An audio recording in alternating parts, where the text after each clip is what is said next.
Abhishek Bandyopadhyay diamond Harbour কেন্দ্রে voter তালিকায় কারসাজি করেছে তৃণমূল কংগ্রেস। এই কাজে সরাসরি সাহায্য করেছে প্রশাসন। প্রমাণসহ এবার নির্বাচন কমিশনের অফিসে গিয়ে দরবার করল রাজ্য বিজেপি। বিরোধী দলনেতা শুভেন্দু অধিকারীর অভিযোগ, শুধু চাকরি দুর্নীতি বা রেশন দুর্নীতি নয়, এবার ভোটার তালিকাতেও দুর্নীতি করছে মমতা সরকার। বেছে বেছে বাদ দিয়েছে বিজেপি কর্মীদের নাম। প্রমাণ তুলে ধরতে এদিন 25 জন ভোটারকে নিয়ে কমিশনের দফতরে গিয়েছিলেন শুভেন্দু অধিকারী।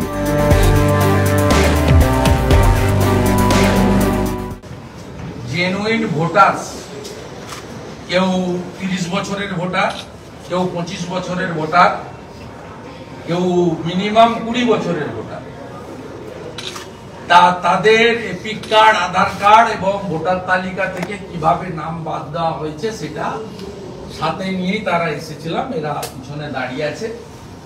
এদের মধ্যে বিজেপির ডায়মন্ড হারবার অর্গানাইজেশন ডিস্ট্রিক্টের ভাইস প্রেসিডেন্ট শ্রীমতী মধু কুমার, আমাদের মন্ডল প্রেসিডেন্ট, কিষাণ মোর্চার ভাইস প্রেসিডেন্ট, ইভেন বিজেপির যে ইউনিট আছে শক্তি কেন্দ্র, যেটা 6টা করে বুথ নিয়ে সেই ইউনিট, অর্গানাইজেশন ইউনিট বুথের উপরে, সেই শক্তি কেন্দ্র প্রমুখরাও অনেকে আছেন। আর বাকিরা 18 জন নিচে ওয়েট করছেন, যেহেতু তারা এখানে অ্যালাউ ছিলেন না, বাইরে। এটা মানে হিমশৈলের একটা চূড়া মাত্র। এই ধরনের নক্কারজনক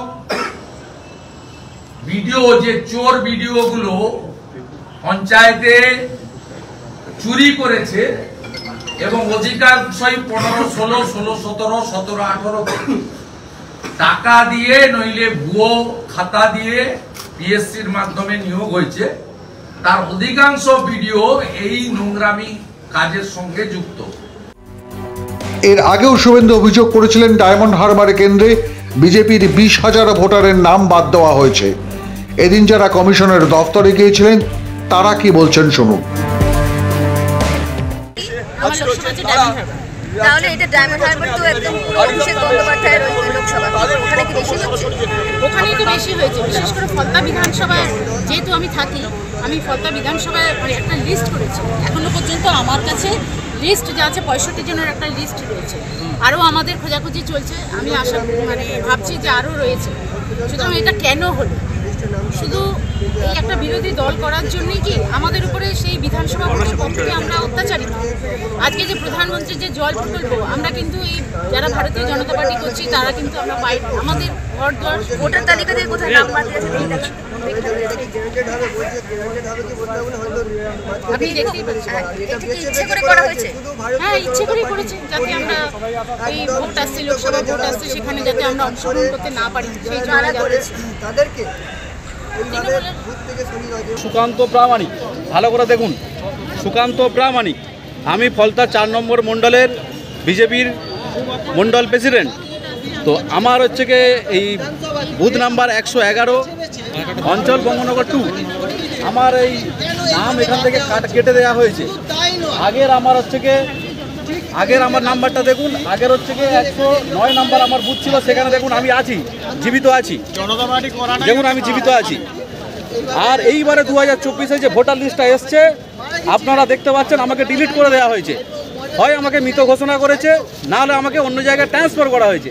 কিন্তু যে কোনো একটা সরকারি পদ্ধতি যদি করা যায়, তাহলে পদ্ধতি অনুযায়ী পদ্ধতি মেনটেন্স করে করতে হয়। আমি আপনারা কি সরব হয়েছিলেন এটা নিয়ে? হ্যাঁ, আমরা এটা নিয়ে বিএলওর কাছে সরব হয়েছিলাম। যেরকম আমাদের বুথ ভিত্তিক যে বিএলও দেওয়া হয়েছে তার কাছে বলেছিলাম, উনি বলেছে আমরা এসব জানি না, যা করেছে বিডিও সাহেব করেছে।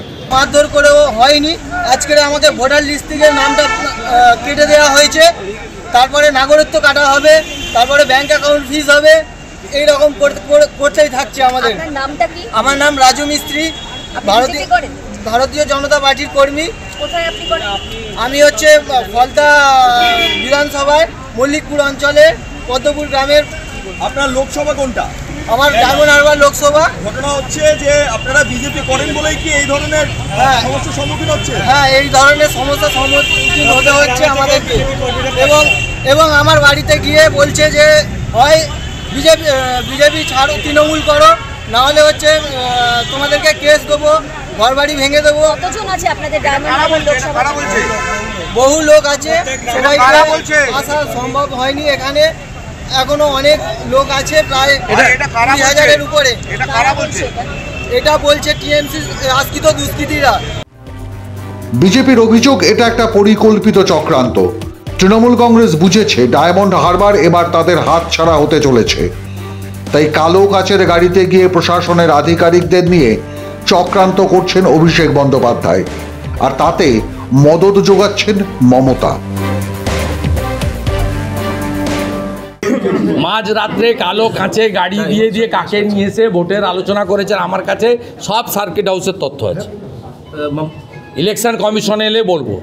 আর্লি মর্নিং এখন ব্যবস্থা নেন ফুল বেঞ্চ এলে সেখানেও বলবো, এমসিসি চালু হলেও বলবো। সাগরদিঘি এবং ধূপগুড়িতে আপনার হাতে কিছু ছিল না, অবজারভারদের হাতে ছিল। আমরা সাগরদিঘি এবং ধূপগুড়ির মতো কে জিতেছে কে হেরেছে আমরা বলবো না। ওই ইলেকশানে আমাদের কোনো অ্যালিগেশন ছিল না, এবং central force, police observer, general observer এবং আমাদের ফাইন্যান্সিয়াল অবজারভার, এদের রোলও এক্সট্রাঅর্ডিনারি ছিল। আমরা কিন্তু এবারে সেটা করাবো, এটা বলে এসেছি মিস্টার আরিজ আফতাবকে। শুভেন্দুর অভিযোগ চুক্তিভিত্তিক ডেটা এন্ট্রি অপারেটরদের দিয়ে এই কাজ করানো হয়েছে, আর এই কাজে সাহায্য করেছেন বিডিও, এসডিও থেকে জেলা শাসকরা। ফলে পরিকল্পনা করে ভোটের আগে যে আরও এক ষড়যন্ত্র রচনা করছে তৃণমূল, তা ক্রমশ স্পষ্ট হয়ে উঠছে। তবে রাজ্য জুড়ে এই ডায়মন্ড হারবার মডেলের এই ষড়যন্ত্র কিভাবে মোকাবিলা করা যায়, সেটাই এখন চ্যালেঞ্জ বিজেপির কাছে। মাধ্যম ব্যুরো রিপোর্ট।